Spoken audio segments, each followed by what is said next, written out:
News every 15 minutes, weather every 10, and sports twice an hour. Newstalk KGVO, AM 1290 and 98.3 FM. You're listening to Montana Morning with Peter Christian. More people will die with more Medicaid cuts, so say testimony at a legislative hearing yesterday. Good morning, everyone. Montana Morning for Tuesday, September 12th, 2017.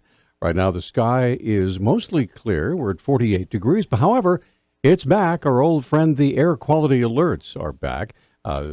Smoke from area fires settling down into the valleys, making air quality unhealthy for many communities in western Montana. Our newscast this morning, sponsored by the Missoula Building Industry Association Parade of Homes and Remodeling Tour. It's coming up the 15th through the 17th. I get more information on buildmissoula.com. The Children, Families, Health, and Human Services Interim Committees met the day at the Capitol building in Helena yesterday, hearing from nearly 100 witnesses who over and over again raised the cry the deeper Medicaid cuts for patient services could lead to increased deaths throughout the state. Senator Albert Olszewski heard all the testimony and told KGVO News last night the opposition to Governor Steve Bullock's plan to cut funding still further became stronger throughout the day. We had a little over 2.5 hours of testimony of people who were allowed to speak between a minute and a half and 2 minutes. So it was 2 full meeting rooms. We had to switch out people after an hour to continue on. And it looked like to me that we were about 90 plus people who spoke in opposition, and no one spoke in support of the governor's proposed reductions. Olszewski said that State Representative John Kanoki voiced the majority view that the responsibility for the crisis in Medicaid service provider payments should be laid at the feet of Governor Steve Bullock. Since the tenure of Governor Bullock, we've seen that the spending on the budget has increased on average 18% per year over the last 6 years. But in that process, we have seen revenue go up 6% per year. And as a result, we're now spending ourselves into a deficit because we're spending more than what we're receiving. Olszewski said the committee agreed to file a letter of formal objection to the governor's mandated cuts to providers. Their next meeting is in November. Missoula County Sheriff and Coroner T.J. McDermott has released the names of 2 victims who were found in a brutal local murder case.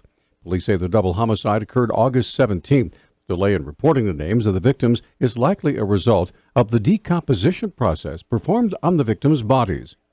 Police reports say the victims' bodies were found in tubs filled with chemicals. The 2 victims had been identified through DNA analysis and dental records as 15-year-old Marilyn Pickett and 24-year-old Jackson Wiles, both from Missoula. The 2 victims were also subjects in a missing persons case near the time of the incident. 2 individuals have been arrested in the case, 23-year-old Tiffany Pierce and 25-year-old Augustus Standing Rock. Prosecuting attorneys say Pierce stabbed at least one of the victims and purchased chemical agents to try to dispose of the bodies. Many details about what exactly happened likely won't be revealed until trial. A Montana official says the deaths of 8 children who were involved with Child and Family Services have been reported to the state this year. Lee Newspapers reports that Shannon McDonald, who oversees the Child and Family Services Division, told an interim legislative committee yesterday about the number of deaths. McDonald says none of the children who died were in out-of-home care at the time. And internal investigators required by law to look into circumstances when a child involved with Child and Family Services dies. McDonald said she reviewed the cases last week but did not have full details as yet. The amount of deaths is down from last year's total of 14.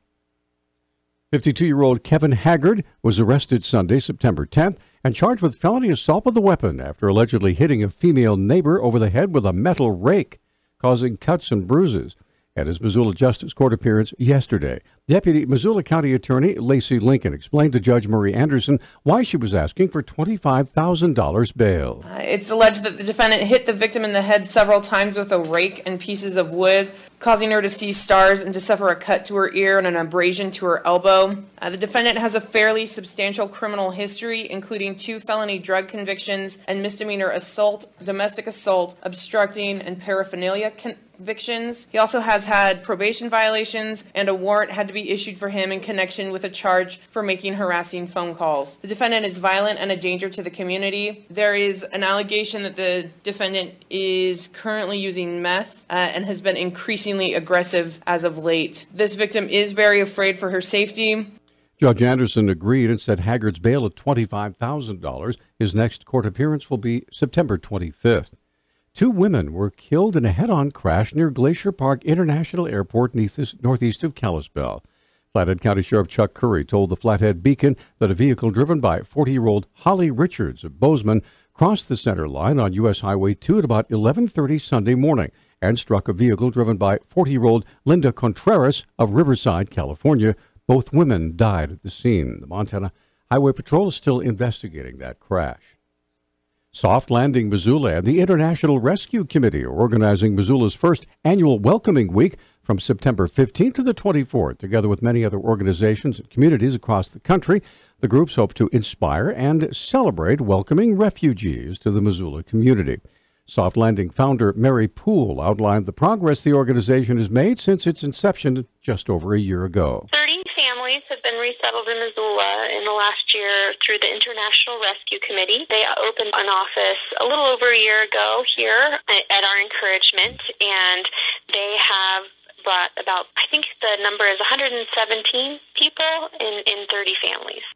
Following the initial founding of Soft Landing, there were some protests by groups and individuals who were opposed specifically to the resettlement of Muslim families.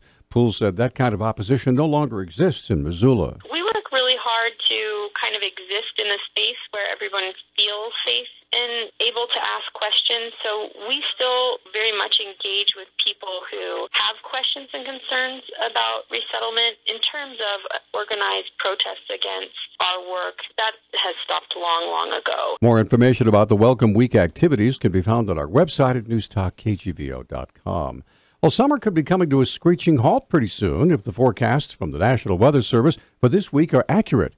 Meteorologist Corby Dickerson said what could be termed a season-slowing event is headed this way starting Thursday. The confidence lies best with the higher terrain along the Continental Divide, which is kind of a welcome thing since that's where a lot of our fires are burning. It looks like a lot of places half an inch, maybe upwards of an inch along the higher terrain. And with the cooler temperature also means the potential that snow levels could be lowering down to around 6,000 feet. Asked if this was the season-ending event that fire officials said would be necessary to put out the major fires in the area, Dickerson said he wouldn't go quite that far, more like a season-slowing event. There is another storm system on this one's heels that appears to be coming in early next week.